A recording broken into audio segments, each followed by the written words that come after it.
북한 최고 지도자를 지키는 호위총국 경호원, 그야말로 북한에서 가장 충성스러운 사람이어야 하는 자리입니다. 하지만 한 경호원이 근무 중 차량 라디오를 만지다가 우연히 남한 방송을 듣게 되었습니다. 단 몇 분, 그 짧은 순간이 그의 인생을 완전히 바꿔놓았습니다. 과연 그는 어떤 선택을 했고 지금 어디에 있을까요? 지금부터 그 이야기를 들려드리겠습니다. 이 영상이 도움이 되셨다면 구독과 좋아요 부탁드립니다. 그 모든 것은 이렇게 시작되었습니다. 2010년대 초반 저는 평양 대동강 구역에 있는 호위총국 숙소에서 생활하고 있었습니다. 여러분도 아시다시피 호위총국이라는 곳은 우리나라로 치면 대통령 경호실 같은 곳입니다. 북한 최고 지도자를 지근거리에서 지키는 그야말로 선택받은 자들만 갈 수 있는 곳이지요. 제 고향은 함경북도 청진입니다. 바닷가 마을이라 어릴 적엔 명태며 오징어 같은 해산물을 먹으며 자랐습니다.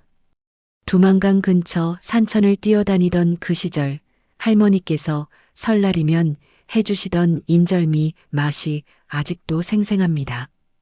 부모님은 성분 좋은 노동계급 출신이셨고 저는 어릴 때부터 달리기를 잘해서 학교에서 체육특기자로 선발되었습니다. 군에 입대한 뒤에는 특수부대에 배치되었습니다. 훈련은 상상을 초월했습니다. 영하 20도 겨울에 얼음물에 뛰어들기, 하루에 50km, 행군, 쌀 한 톨 없이 사흘을 버티는 생존 훈련까지. 그런데 이상하게도 저는 그 훈련이 힘들면서도 자랑스러웠습니다. 나는 남들과 다르다. 나는 조국을 지키는 전사다. 그렇게 믿었으니까요. 그러던 중 제게 호위총국 경호원 선발 통지가 왔습니다. 당시 저는 26살이었습니다. 부모님께 전화로 말씀드렸을 때 아버지의 목소리가 떨리시던 게 지금도 기억납니다. 태성아, 그게 정말이냐? 우리 집안에 그런 영광이. 어머니는 전화기 너머에서 우시기까지 하셨습니다. 호위총국에 들어가니 또 다른 세상이었습니다. 평양 시내 한복판인데도 일반 주민들은 절대 들어올 수 없는 구역이었습니다. 마치 성 안에 사는 것 같았지요. 담장 밖으로는 평양 시민들이 트램을 타고 다니는 게 보였지만 우리는 완전히 다른 세상에 살았습니다. 훈련은 더욱 혹독해졌습니다. 일반 군인의 2배 강도라고 보시면 됩니다. 새벽 5시에 일어나 20km를 뛰고 총기 훈련은 물론이고 맨손 격투술까지 배웠습니다. 총을 쏘기보다는 맨손으로 적을 제압하는 게 우리의 임무였으니까요. 1000m 밖 움직임을 감지하는 감시 훈련도 받았습니다. 나뭇잎 하나 흔들리는 것도 놓치지 말라고 했습니다. 동료들은 모두 저처럼 각 지역에서 선발된 최정예들이었습니다. 함경도 출신도 있고 평안도 출신도 있었습니다. 우리는 서로를 믿고 의지했습니다. 훈련 중에 한 동료가 다쳤을 때 제가 그를 업고 10km를 뛴 적도 있습니다. 그런 전우회가 있었기에 견딜 수 있었습니다. 그렇게 1년간의 훈련을 마치고 저는 정식으로 경호 임무에 투입되었습니다. 최고 지도자로부터 50m 이내 접근이 허가된 것입니다. 북한에서 이런 위치에 오를 수 있는 사람은 전체 인구 중 0.001%도 안 됩니다. 제 부모님은 동네에서 어깨를 펴고 다니실 수 있게 되었고 여동생도 좋은 학교에 배치되었습니다. 저는 자랑스러웠습니다. 나는 조국의 심장을 지키는 사람이다. 그렇게 믿었습니다. 매일 아침 거울을 보며 제복을 여미고 가슴에 배지를 달 때마다 사명감이 가슴을 채웠습니다. 하지만 그 자부심 뒤에는 제가 아직 몰랐던 다른 진실이 숨어 있었습니다. 저는 지키는 사람이 아니라 저 자신도 감시당하는 사람이었다는 것을, 그 사실을 깨닫기까지는 그리 오랜 시간이 걸리지 않았습니다. 그 일은 제가 경호 임무를 시작한 지 1년쯤 지났을 때 일어났습니다. 2012년 어느 봄날이었습니다. 저는 의전 차량 대기조에 배치되어 평양 시내 모처에서 대기하고 있었습니다. 경호원이라고 해서 항상 지도자 옆에 붙어 있는 건 아닙니다. 때로는 차량 근처에서, 때로는 건물 밖에서 몇 시간씩 기다려야 할 때가 많았지요. 그날도 차 안에서 혼자 대기하고 있었습니다. 지루함을 달래려고 차량 라디오를 만지작거리다가 실수로 주파수를 잘못 돌렸습니다.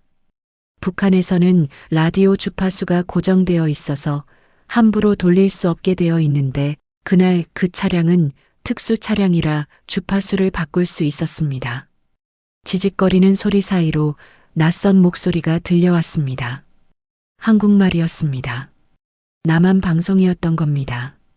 여러분도 아시다시피 6.25 이후 남북이 갈라지면서 우리는 남쪽 방송을 듣는 것이 엄격하게 금지되어 있습니다. 하지만 그 순간 저는 이상하게도 채널을 돌리지 못했습니다. 북한 주민 여러분, 지금 이 순간에도 여러분의 가족들이 굶주리고 있습니다. 하지만 평양의 특권층은 그 말을 듣는 순간 제 손이 얼어붙었습니다. 아니, 그럴 리가 없다. 우리는 인민을 위해 존재하는데. 하지만 제 머릿속에는 며칠 전 봤던 장면이 떠올랐습니다. 평양 외곽을 지나가다 우연히 본 창백하게 야윈 얼굴의 사람들, 비틀거리며 걷는 아이들. 저는 그때 그 광경을 못 본 척했습니다. 라디오는 계속 말했습니다.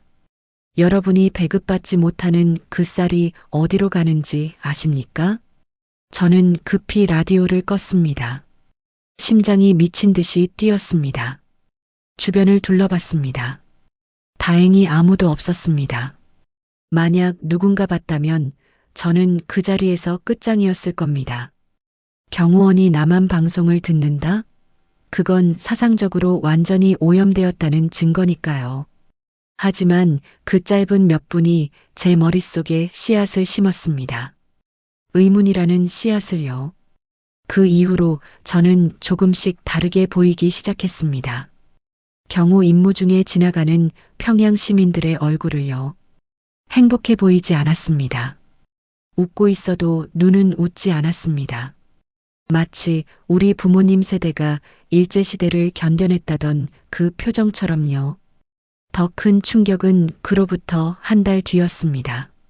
저는 근거리 경호 임무 중에 우연히 고위 간부들의 대화를 듣게 되었습니다. 그들은 제가 들을 수 없다고 생각했는지 아니면 경호원을 사람 취급도 안 했는지 모르겠지만 서슴없이 이야기했습니다. 지방에서 또 몇 명 굶어 죽었다던데 신경 쓸 것 없소? 어차피 쓸모없는 인간들이니. 그 말을 듣는 순간 제 온몸에 전율이 흘렀습니다. 쓸모없는 인간들? 그들도 저희 부모님처럼, 저희 동생처럼 살아 숨쉬는 사람들인데 그들에게도 가족이 있고 꿈이 있을 텐데 그날 밤 숙소로 돌아와서 잠을 이룰 수가 없었습니다. 천장을 바라보며 생각했습니다. 내가 지금 누구를 위해 목숨을 걸고 있는 거지? 정말 인민을 위해서인가? 아니면 어린 시절 할머니께서 해주시던 이야기가 떠올랐습니다. 태성아, 사람은 말이다. 하늘 아래 모두 똑같이 귀한 거란다. 누가 높고 낮은 게 아니야. 할머니의 그 말씀이 이제야 이해가 됐습니다. 저는 그날부터 제 자신에게 질문하기 시작했습니다. 혁명의 전사가 아니라 한 명의 인간 리태성으로서 말입니다. 나는 정말 자유로운가? 나는 내 의지로 이 길을 선택한 건가? 내 가족은 진짜 행복한 건가? 답은 나오지 않았습니다. 아니, 답이 나오는 게 무서웠는지도 모릅니다. 하지만 그 질문들은 제 머릿속에서 사라지지 않았습니다. 마치 금이 간 유리컵처럼 제 믿음에 조금씩 균열이 생기기 시작했습니다. 제가 그토록 자랑스러워했던 이 자리가 어쩌면 가장 큰 감옥인지도 모른다는 생각이 들었습니다.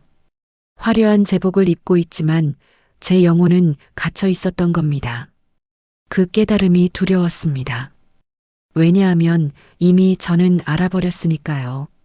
한번 눈을 뜬 사람은 다시 감을 수가 없다는 것을요.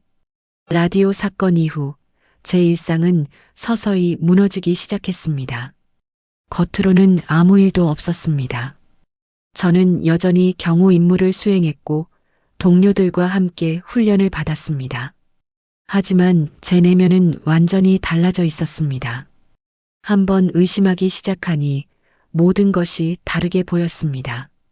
그해 여름 첫 번째 위기가 찾아왔습니다. 평소처럼 아침 점호를 받는데 한 동료가 보이지 않았습니다. 김동무라고 저보다 2살 많은 선배였습니다. 함께 훈련받고 밤에 숙소에서 고향 이야기도 나누던 사이였지요. 우리는 서로 물었습니다. 김동무 어디 갔어? 하지만 아무도 대답하지 못했습니다. 다음 날 우리는 긴급 소집되었습니다. 보이부 요원이 앞에 서서 차갑게 말했습니다. 김아무개는 사상적으로 문제가 있어 숙청되었다. 동무들은 경각심을 가져야 한다. 숙청? 그 말의 의미를 우리는 모두 알고 있었습니다. 정치범 수용소로 보내지거나 더 나쁜 경우는 말하지 않아도 알 수 있었습니다. 제 등에서 식은땀이 흘렀습니다.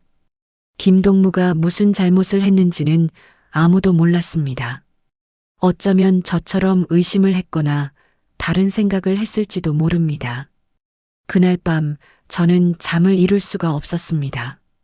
제 차례가 언제 올지 모른다는 공포가 엄습했습니다. 여러분도 아시다시피 우리 부모님 세대가 일제 치하에서 느꼈던 그 감시의 공포가 이런 것이었을 겁니다. 옆집도 이웃도 믿을 수 없는 세상. 그로부터 얼마 지나지 않아 저는 보이부의 미세한 감시를 느끼기 시작했습니다. 누가 제 뒤를 따라오는 것 같았습니다. 숙소에 돌아오면 제 물건 위치가 미묘하게 바뀌어 있었습니다. 경호원으로 훈련받았기에 저는 이런 작은 변화를 놓치지 않았습니다. 누군가 제 방을 뒤지고 있었던 겁니다. 어느 날 저녁 동료 한 명이 조심스럽게 다가와 귓속말로 말했습니다. 태성동무 조심해. 보이부에서 자네를 주시하고 있다는 소문이 있어. 그 말을 듣는 순간 제 심장이 멈추는 것 같았습니다. 들켰다. 제 생각을, 제 의심을 들켰다. 어떻게 알았을까요? 제가 표정 관리를 못했을까요? 아니면 누군가 제 행동을 보고했을까요? 그날부터 저는 더욱 조심했습니다. 얼굴 표정 하나 말 한마디도 신경 썼습니다. 마치 연극 무대에 선 배우처럼 저는 충성스러운 경호원 역할을 연기해야 했습니다. 아침에 일어나 거울을 볼 때마다 스스로에게 말했습니다. 오늘도 살아남아야 한다. 하지만 가장 고통스러웠던 건 가족 걱정이었습니다. 북한에서는 한 사람이 문제가 생기면 3대가 멸문지화를 당합니다. 제가 잘못되면 청진에 계신 부모님, 평양에서 교원으로 일하는 여동생까지 모두 위험해지는 겁니다. 늙으신 부모님을 정치범 수용소로 보낼 순 없었습니다. 동생의 미래를 망칠 순 없었습니다. 어머니께 전화를 드렸을 때였습니다. 어머니는 평소처럼 밝은 목소리로 말씀하셨습니다. 태성아, 잘 지내고 있지? 여기는 다 괜찮단다. 아버지 건강도 좋으시고. 어머니 저 건강 잘 챙기세요. 왜 그러니? 무슨 일 있니? 아니에요. 그냥 효도 못 해드려서요. 전화를 끊고 나서 저는 울었습니다. 30살이 넘은 남자가 숙소 화장실 구석에 앉아서 소리 없이 울었습니다. 제가 이 길을 계속 간다면 가족들이 위험해집니다. 하지만 이대로 있어도 언젠가 제가 제거되면 가족들은 어차피 끝입니다. 그 즈음 또 한 명의 동료가 사라졌습니다. 이번엔 이유조차 말해주지 않았습니다. 그냥 어느 날 갑자기 사라졌습니다. 우리는 서로 눈치만 봤습니다. 누가 다음 차례일까? 저는 그때 깨달았습니다. 이곳에서는 충성스럽게 일한다고 해서 안전한 게 아니라는 것을요. 한 번이라도 의심받으면 그게 끝이라는 것을요. 우리는 지키는 사람이 아니라 언제든 버려질 수 있는 도구였던 겁니다. 밤마다 악몽을 꿨습니다. 보이부가 들이닥쳐 저를 끌고 가는 꿈, 부모님이 수용소 철조망 뒤에서 우시는 꿈. 깨어나면 온몸이 땀으로 젖어 있었습니다. 이대로는 살 수 없다. 그 생각이 제 머릿속을 지배하기 시작했습니다. 여기서 기다리다간 저도 제 가족도 모두 끝장입니다. 살아남으려면, 진짜 자유를 얻으려면 저는 선택을 해야 했습니다. 도망가거나 아니면 이곳에서 사라지거나. 그리고 저는 이미 알고 있었습니다. 제가 선택할 길이 무엇인지를요. 결심은 어느 날 갑자기 찾아왔습니다. 2016년 초여름 보이부에서 저를 호출했다는 소식을 들었습니다. 이번 주 금요일 오전 10시 보이부 사무실로 출두하라. 그 말을 전해 들은 순간 저는 알았습니다. 시간이 얼마 남지 않았다는 것을요. 보이부 호출은 두 가지 중 하나입니다. 승진 발령이거나 아니면 끝장이거나. 그런데 요즘 제 주변 상황을 봤을 때 승진일 리가 없었습니다. 이번 주를 넘기면 늦습니다. 저는 결단을 내렸습니다. 탈출한다. 하지만 일반 주민도 아니고 호위총국 경호원이 탈출한다는 건 거의 불가능에 가까운 일이었습니다. 제가 사라지는 순간 전국에 비상이 걸릴 겁니다. 국경 경비대는 물론이고 보이부 특수 추적조까지 동원될 겁니다. 그래서 저는 제가 가진 유일한 무기를 사용하기로 했습니다. 바로 군사훈련으로 얻은 지식이었습니다. 그날부터 저는 냉정하게 계획을 세웠습니다. 감정을 완전히 배제하고 마치 군사작전을 짜듯이 움직였습니다. 첫째, 탈출 루트 선정입니다. 두만강과 압록강 중 어디로 갈 것인가? 저는 두만강을 택했습니다. 제 고향이 함경북도라 지형을 잘 알고 있었고 무엇보다 강폭이 좁은 구간이 있다는 걸 알고 있었으니까요. 어릴 적 할아버지와 함께 강변에서 놀던 기억이 도움이 되었습니다. 둘째, 국경 경비 패턴 분석입니다. 저는 경호원으로 일하며 국경 경비대 운영 방식을 어느 정도 알고 있었습니다. 초소 교대 시간, 순찰 주기, 경비견 운용 방식까지. 저는 머릿속으로 지도를 그렸습니다. 여러분, 제가 군인 출신이라고 말씀드렸지요? 특수부대에서 배운 게 바로 이런 겁니다. 적진 침투 방법을요. 저는 매일 밤 머릿속으로 시뮬레이션을 돌렸습니다. 경비병이 교대하는 시간은 새벽 2시 반에서 3시 사이. 그 30분 동안 약 3분간 공백이 생깁니다. 그 3분 안에 모든 걸 끝내야 합니다. 3분, 180초. 그 안에 담을 넘고 강을 건너고 중국 쪽으로 들어가야 합니다. 성공 확률을 계산해 봤습니다. 솔직히 말씀드리면 10%도 안 됐습니다. 하지만 여기 남아서 죽을 확률은 100%였습니다. 그렇다면 답은 하나였습니다. 셋째, 물자 준비입니다. 돈이 필요했습니다. 중국에 가서도 살아남으려면 돈이 있어야 했으니까요. 저는 몇 달 동안 모은 돈을 비닐에 꽁꽁 싸서 허리춤에 감췄습니다. 우리 돈으로는 큰 돈이 아니었지만 중국 위안화로 바꾸면 며칠은 버틸 수 있는 금액이었습니다. 그리고 가장 고통스러운 부분, 가족과의 이별을 준비해야 했습니다. 저는 평양에 있는 여동생을 불렀습니다. 작은 식당에서 만났습니다. 동생은 밝게 웃으며 물었습니다. 오빠 무슨 일이야? 갑자기 밥 사준다고 하니까 이상하네. 아니야. 그냥 동생 얼굴이 보고 싶어서. 우리는 두부 요리와 김치를 먹었습니다. 어릴 적 어머니가 해주시던 그 맛이었습니다. 저는 동생을 바라보며 생각했습니다. 이게 마지막 일지도 모른다. 하지만 말할 수 없었습니다. 말하는 순간 동생도 공범이 되니까요. 식사를 마치고 헤어지며 동생이 물었습니다. 오빠 어디 아파? 표정이 안 좋아. 아니야. 요즘 훈련이 좀 힘들어서 그래. 그래도 건강 챙겨. 부모님도 걱정하시니까. 응. 너도 건강해라. 그리고 항상 고마웠어. 동생은 이상하다는 듯 저를 쳐다봤지만 더 이상 묻지 않았습니다. 그날 밤 저는 청진에 계신 부모님께 전화를 드렸습니다.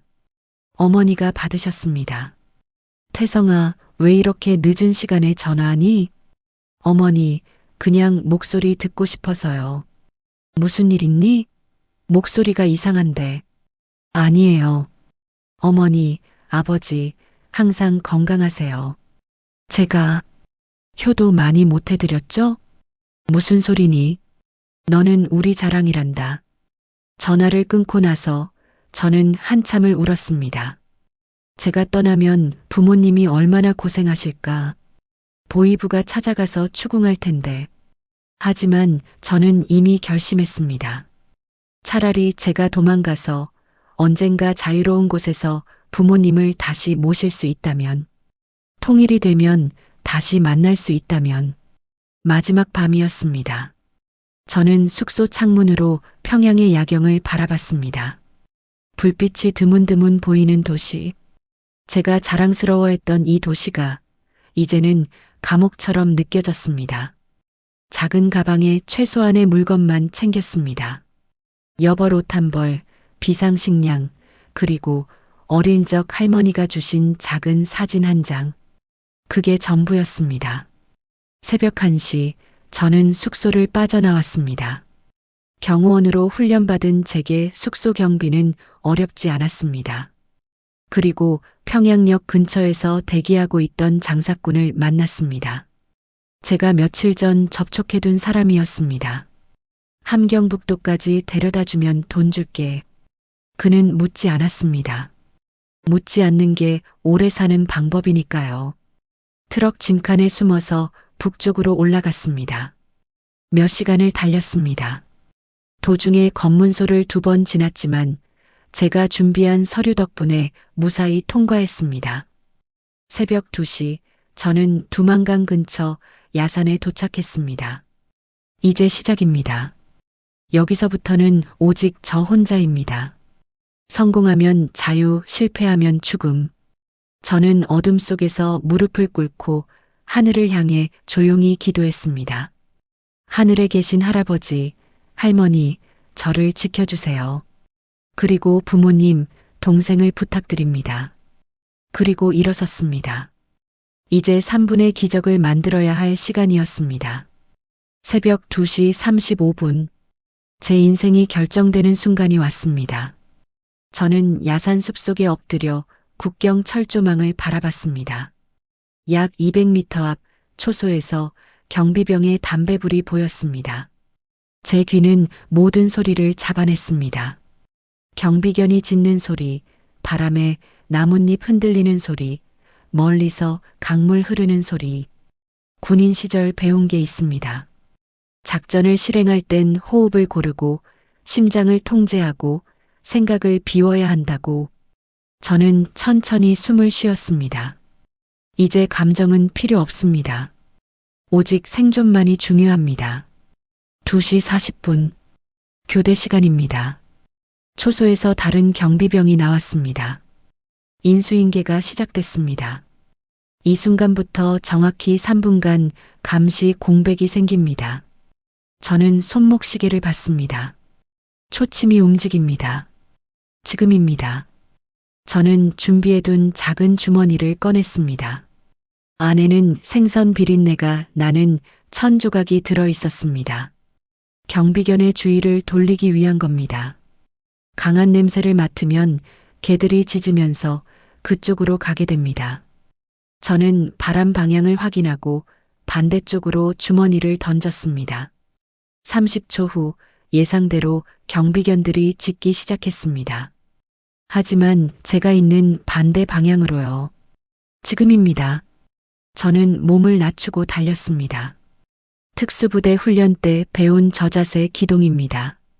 나뭇가지를 피하고 돌을 조심하며 소리를 최소화하며 움직였습니다. 100m, 50m, 20m. 철조망이 눈앞에 있습니다. 철조망은 미리 조사해둔 곳으로 갔습니다. 예전에 홍수가 났을 때 흙이 패인 자리입니다.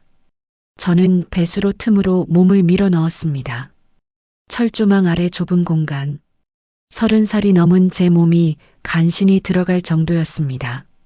몸을 비틀며 전진했습니다. 등에 철조망이 긁혔습니다. 피가 났지만 신경 쓸 겨를이 없었습니다. 앞으로만 가야 합니다. 드디어 철조망을 빠져나왔습니다. 이제 강입니다. 두만강이 눈앞에 있었습니다. 제가 어릴 적 뛰놀던 그 강입니다.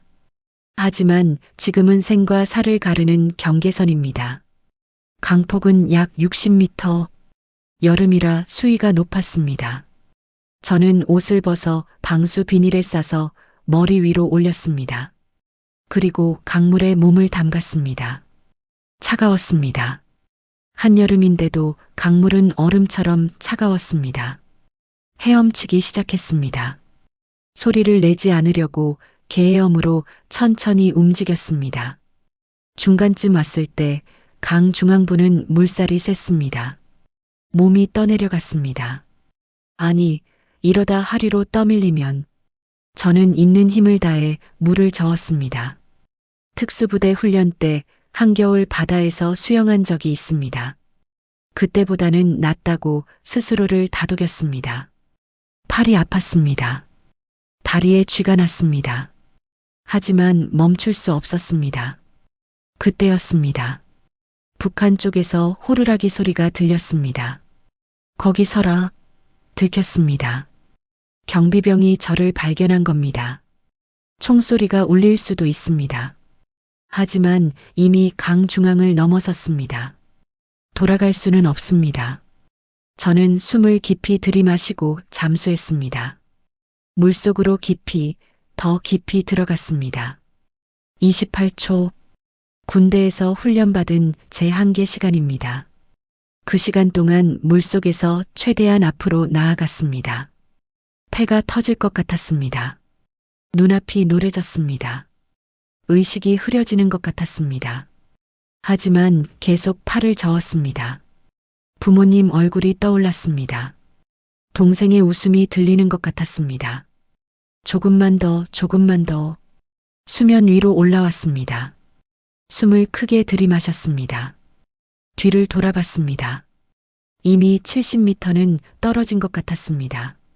총소리는 들리지 않았습니다. 어둠 때문에 제 위치를 정확히 파악하지 못한 모양입니다. 앞을 보니 강둑이 보였습니다. 중국 땅입니다. 마지막 힘을 짜내어 헤엄쳤습니다. 그리고 마침내 강둑에 손이 닿았습니다. 흙을 움켜쥐었습니다. 중국 땅의 흙입니다. 저는 기어 올라갔습니다. 온몸이 떨렸습니다. 추위인지 공포인지 안도감인지 알 수 없었습니다. 강둑에 누워서 하늘을 봤습니다. 별이 보였습니다. 같은 하늘인데 이제는 다른 세상입니다. 저는 살았습니다.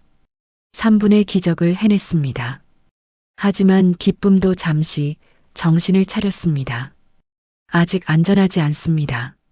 중국 공안이 순찰을 돌 수도 있고 북한 보위부가 국경을 넘어 추격할 수도 있습니다. 저는 젖은 옷을 주섬주섬 챙겨 입고 어둠 속으로 사라졌습니다.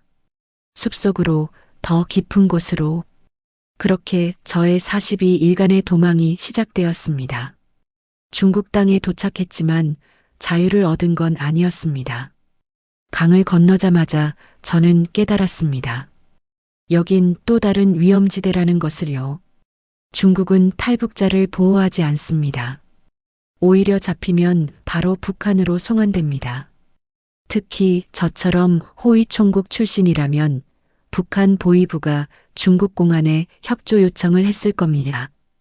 첫날 밤 저는 산속 폐가에 숨었습니다. 지붕이 반쯤 무너진 낡은 집이었습니다.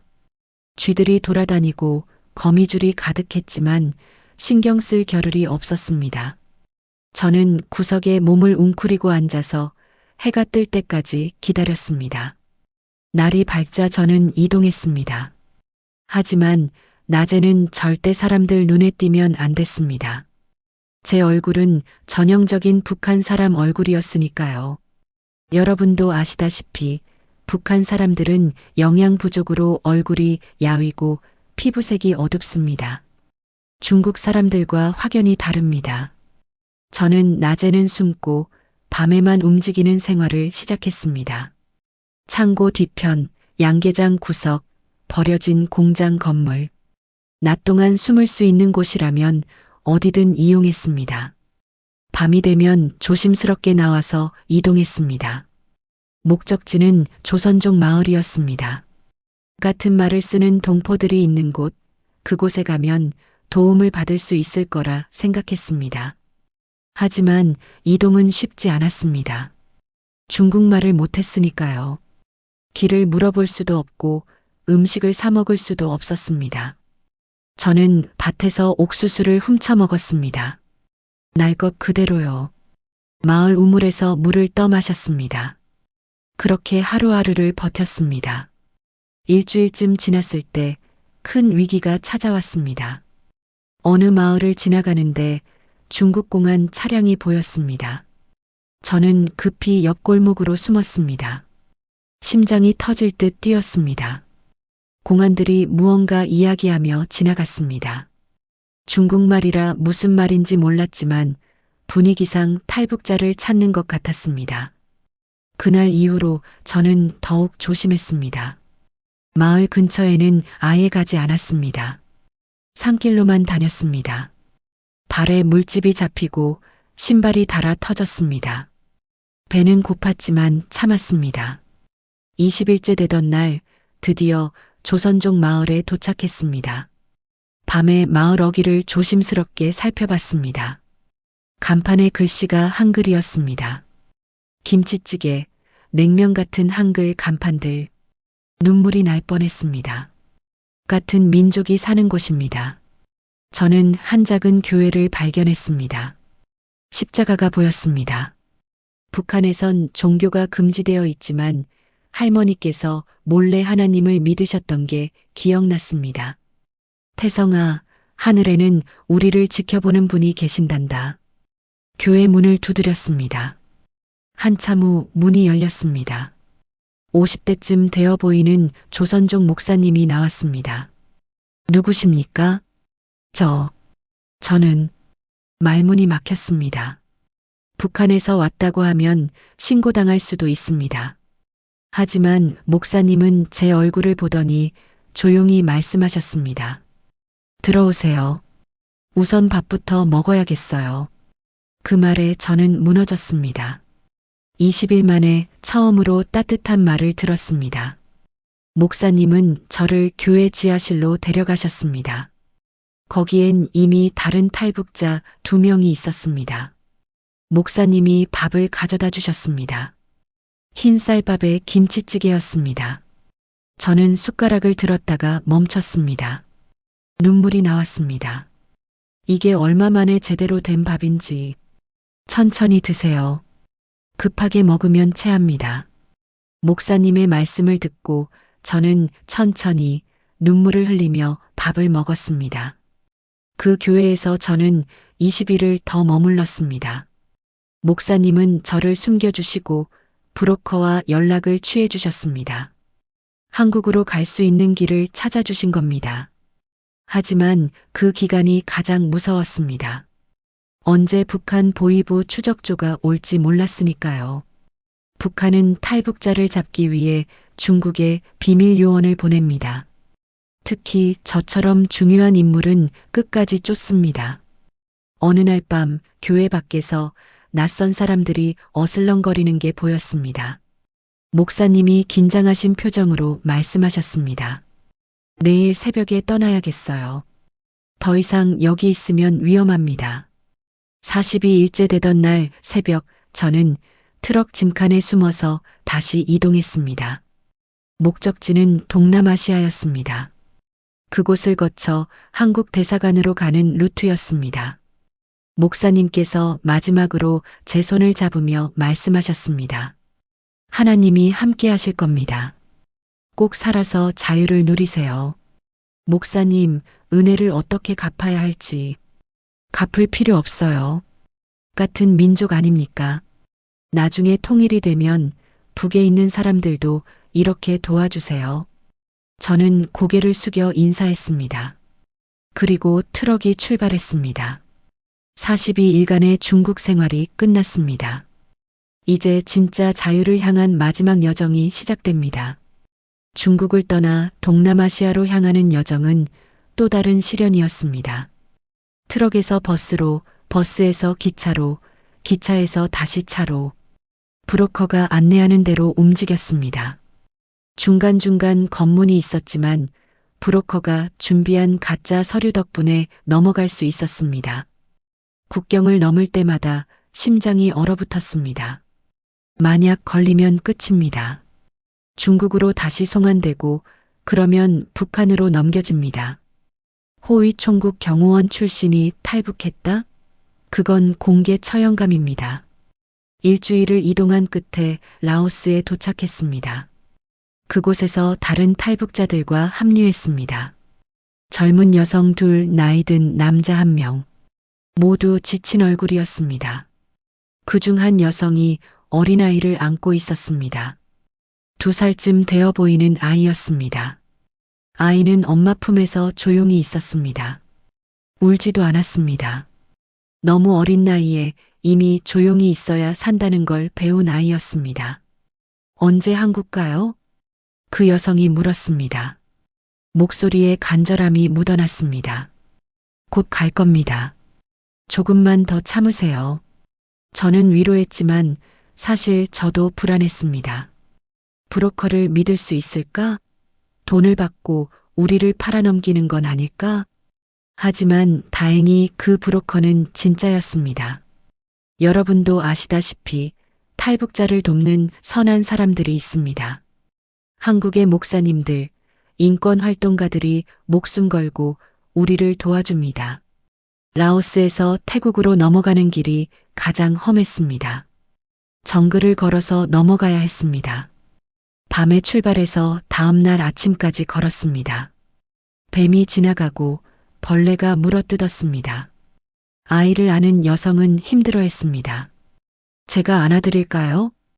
괜찮아요. 제 아이니까요. 그 어머니의 눈빛을 보며 생각했습니다. 모든 부모는 자식을 위해 무엇이든 한다는 것을요. 제 부모님도 저를 위해 평생 고생하셨는데 저는 부모님을 두고 왔습니다. 가슴이 아팠습니다. 태국에 도착하자 상황이 급변했습니다. 현지 경찰에게 발각된 겁니다. 여권 있어요? 경찰이 물었습니다.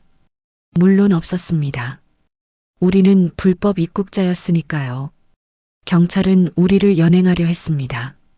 그때 브로커가 어디선가 전화를 걸었습니다.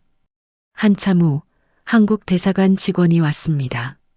중년의 남성 직원이었습니다. 여러분, 이제 안전합니다.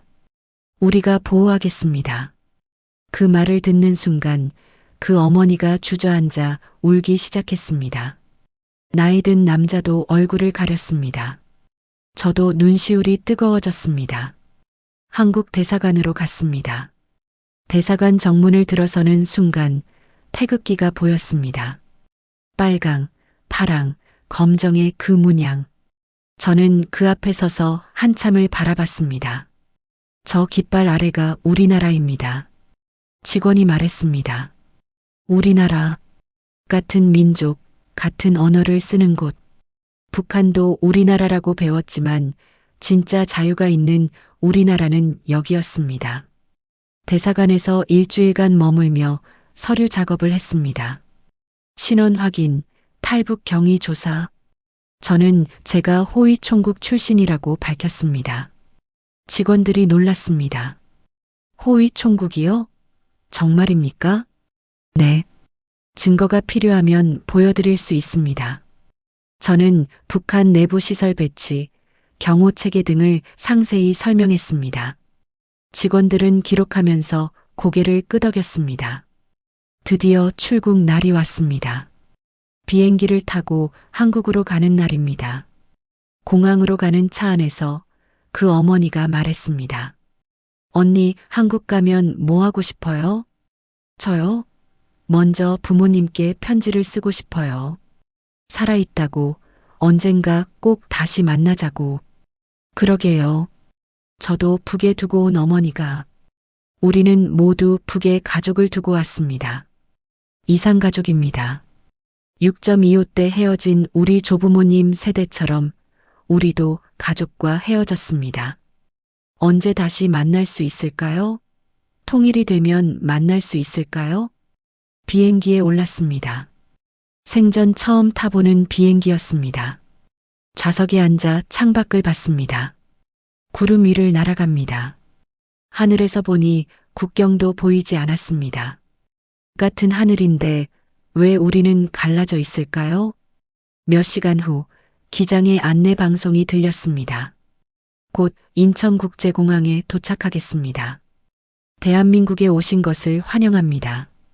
대한민국. 제가 이제 살아갈 곳입니다. 비행기가 착륙했습니다.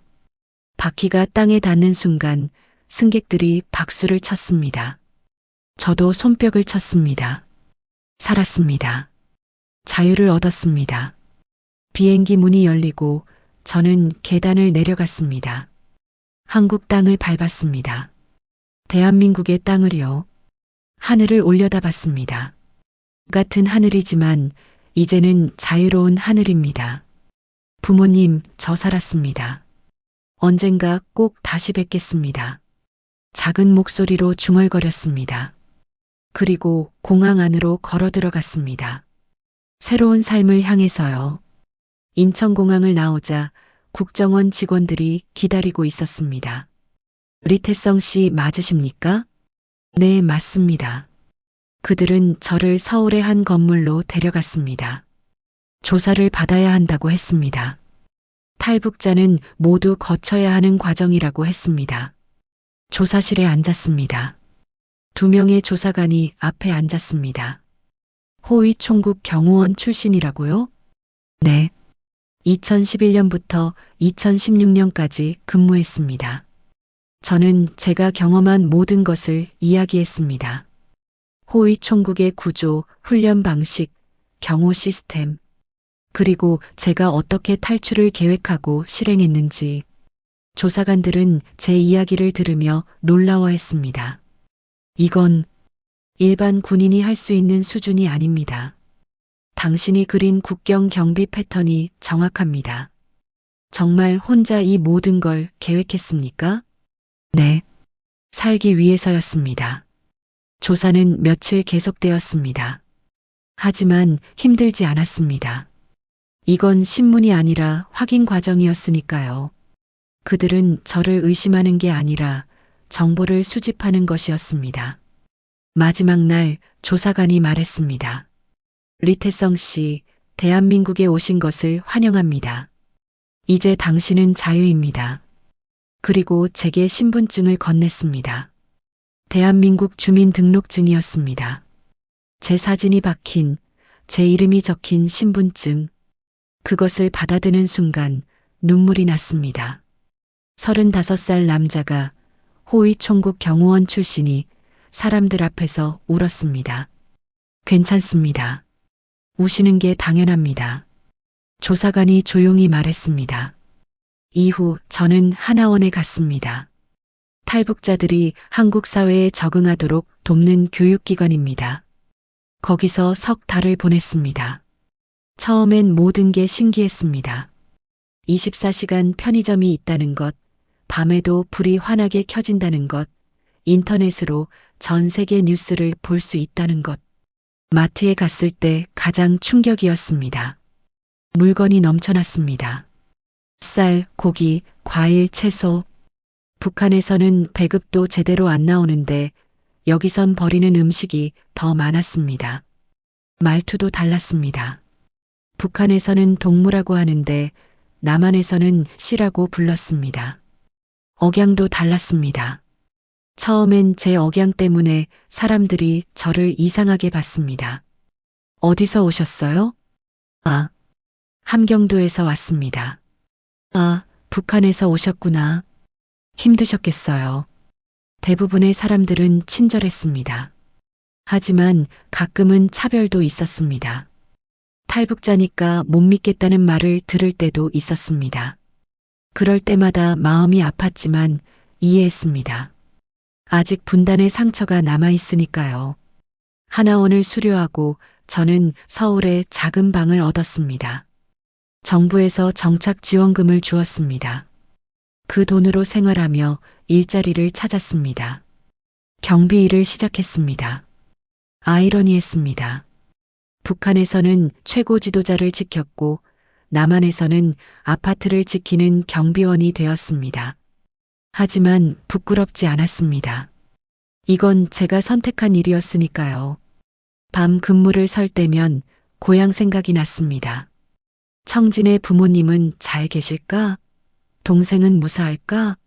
제가 탈출한 후 가족들이 어떻게 되었을지 걱정됐습니다. 인터넷으로 북한 소식을 찾아봤습니다. 하지만 제 가족 소식은 알 수 없었습니다.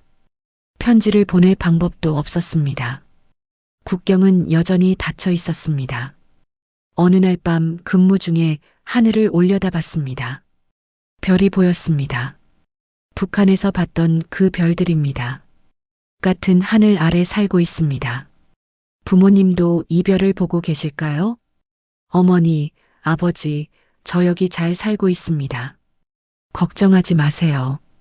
작은 목소리로 중얼거렸습니다. 시간이 흘러 지금은 1년이 지났습니다. 저는 이제 한국 생활에 적응했습니다. 한국말도 자연스러워졌고 친구도 몇 명 생겼습니다. 대학교 야간 과정에도 등록했습니다. 늦었지만 공부를 하고 싶었습니다. 요즘은 다른 탈북자들을 돕는 봉사활동도 합니다. 저처럼 어렵게 온 사람들에게 한국 생활 적응을 도와주는 일입니다. 중국에서 저를 도와주신 목사님 말씀이 떠올랐습니다. 나중에 통일이 되면 북에 있는 사람들도 도와주세요. 저는 그 약속을 지키고 있습니다. 가끔 생각합니다. 제가 올바른 선택을 한 걸까요? 가족을 버리고 혼자 살기 위해 도망친 건 이기적인 게 아닐까요? 하지만 이내 고개를 젓습니다. 저는 살아야 했습니다. 자유를 얻어야 했습니다. 그래야 언젠가 가족을 다시 만날 수 있으니까요. 통일이 되면, 그날이 오면 저는 고향으로 달려갈 겁니다. 부모님을 안고 올 겁니다. 여러분, 자유는 공짜가 아닙니다. 저는 목숨을 걸고 이것을 얻었습니다. 하지만 한국에 사시는 여러분은 태어날 때부터 자유를 가지셨습니다. 부디 그 자유를 소중히 여기시길 바랍니다. 그리고 북에 남은 2,500만 동포들을 기억해 주세요. 그들도 우리와 같은 사람들입니다. 우리 세대의 통일을 볼 수 있기를, 남과 북이 다시 하나가 되기를 간절히 기도합니다. 저는 오늘도 서울의 하늘을 올려다봅니다. 그리고 생각합니다. 지도자를 지키던 인생은 끝났습니다. 이제 저는 제 인생을, 제 꿈을, 그리고 언젠가 다시 만날 제 가족을 지키는 경호원입니다. 자유의 경호원으로 살아가겠습니다.